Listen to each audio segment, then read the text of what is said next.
கடவுள் பத்தி ஒவ்வொருத்தருக்கும் ஒவ்வொரு புரிதல் இருக்கும்.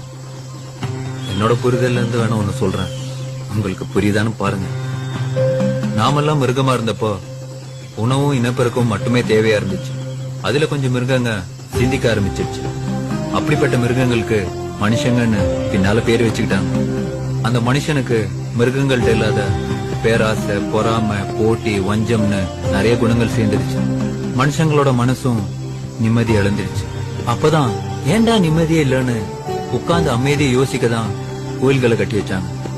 உட்கார்ந்து ஒழுக்கமா யோசிச்சவங்க நிம்மதியை கெடுத்த தேவையில்லாத குணங்களை உதுத்து விட்டுட்டு கடவுள் நிலையை அடைஞ்சாங்க. அந்த கடவுள் நிலையை அடைஞ்சவங்க கொடுத்துட்டு போன சிலபஸ் தான் திருமந்திரம், திருக்குறள், பகவத்கீதா, குர்ஆன், தம்மபதம், பைபிள்னு எல்லாம். அந்த சிலபஸ உண்மையா புரிஞ்சிட்டவங்க கடவுளோட மனநிலையை அடைய முடிஞ்சது. இப்ப நீங்க ப்ரூஸ்லி